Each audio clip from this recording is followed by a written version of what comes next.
स्वागत है आपका मेरे YouTube चैनल समाधान पर। आज चर्चा का विषय दोस्तों बैंक रिकन्सिलिएशन स्टेटमेंट।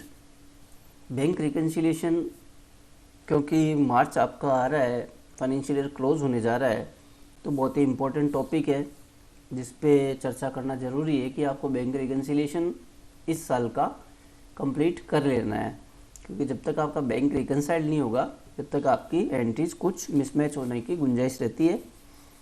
दोस्तों, वीडियो शुरू करने से पहले यदि आपने अभी तक मेरे चैनल को सब्सक्राइब नहीं किया है तो प्लीज़ सबसे पहले सब्सक्राइब करें। शुरू करते हैं आज का वीडियो कि आपको टैली में बैंक को रिकन्साइल कैसे करना है। बैंक रिकन्सिलिएशन से संबंधित यदि और कोई जानकारी आपको चाहिए तो वीडियो बैंक रिकन्सिलिएशन के ऊपर एक मैं अपलोड कर चुका हूँ पहले, उसमें सारी चीज़ें बैंक रिकन्सिलिएशन से संबंधित कवर की हुई है, आप उसको देख सकते हैं। यहाँ अपन देखेंगे कि अपन को टैली में इसको कैसे रिकन्साइल करना है। ये आपका बैंक सेलेक्ट कर लिया, स्टेट बैंक ऑफ इंडिया। यहाँ पे आपको जिस भी महीने का बैंक रिकन्सिलिएशन करना है वो टैली में आपने, मान लीजिए इसमें अप्रैल में एंट्रीज की हुई है, डेमो अकाउंट है फ्रेंड्स, तो इसमें पूरी एंट्रीज नहीं है, कुछ एक एंट्रीज ही की हुई है जो वीडियो बनाने के लिए करी जाती है। तो अपन ने अप्रैल को कर लिया। अब आप देखेंगे आपके इस बार पे आपको F5 के आगे दिख रहा है रिकन्साइल, यानी कि आपको रिकन्साइल इसको करना है। F5 प्रेस कीजिए, आपके सामने ये विंडो ओपन हो जाती है। जिस डेट में आपने एंट्री बुक कर रखी है वो एंट्री आपकी आपके बैंक स्टेटमेंट में कब रिफ्लेक्ट हुई है, सिंपली आपको इतना सा काम करना है, वो डेट यहाँ पे डालनी है उस एंट्रीज के सामने। इसके बाद में आपकी इसमें रिकन्सिलिएशन में वो एंट्रीज बच जाएगी जो अभी तक बैंक में आपके रिफ्लेक्ट नहीं हुई है, और आपका बैंक का रिकन्सिलिएशन तैयार। अब मान लीजिए ये एंट्री है, ये आपकी 5 मई को क्लियर हुई है, यानी कि अप्रैल में क्लियर नहीं हुई है। ये एंट्री आपकी 30 अप्रैल को हो गई, ये एंट्री आपकी हो गई मान लीजिए 2 मई को, ये हो गई आपकी 2 अप्रैल को ही, ये 1 अप्रैल को ही हो गई, ये 1 अप्रैल को ही हो गई, ये 1 अप्रैल को ही हो गई। यानी कि जितनी एंट्रीज आपकी अप्रैल में क्लियर हो गई है वो एंट्रीज आपके रिकन्सिलिएशन में नहीं आएगी, सिर्फ वो एंट्रीज आएगी जो इस महीने के रिकन्सिलिएशन में आपके पेंडिंग है, यानी कि इस महीने के बैंक स्टेटमेंट में रिफ्लेक्ट नहीं हुई है। इसको कर देते हैं फ्रेंड्स सेव।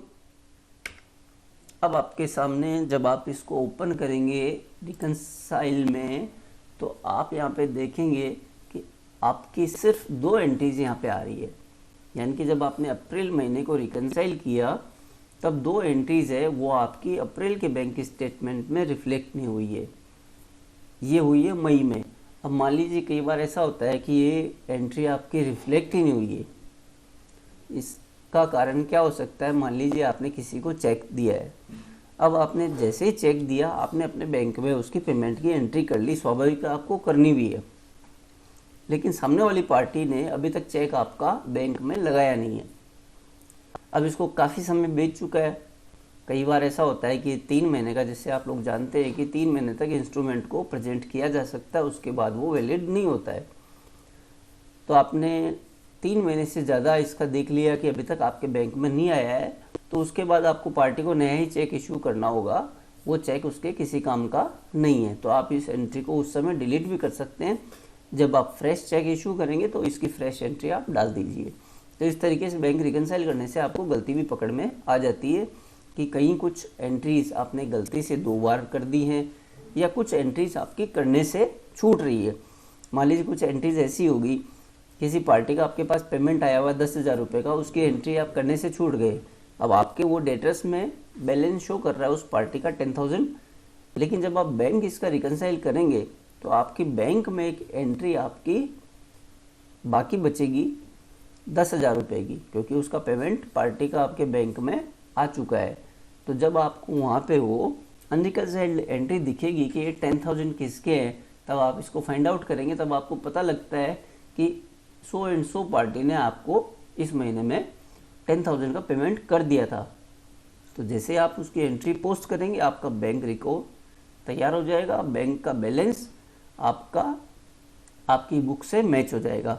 इसमें फ्रेंड्स आप देखेंगे इस तरीके से आपका बनता है balance as per company books, amount not reflected in bank और बैलेंस एज पर बैंक।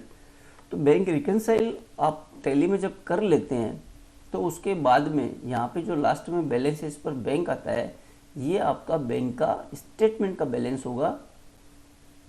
तो आप इसको क्रॉस वेरीफाई कर सकते हैं कि जो बैंक के स्टेटमेंट में आपका बैलेंस आ रहा है वो और यहाँ पे जो आपको बैलेंस एज पर बैंक दिख रहा है ये सेम है। यदि ये सेम है तो आपका रिकन्सिलिएशन आपने बिल्कुल सही किया है। उम्मीद करता हूँ दोस्तों वीडियो आपके लिए ज्ञानवर्धक रहेगा। मिलते हैं किसी और वीडियो के साथ, तब तक थैंक यू वेरी मच।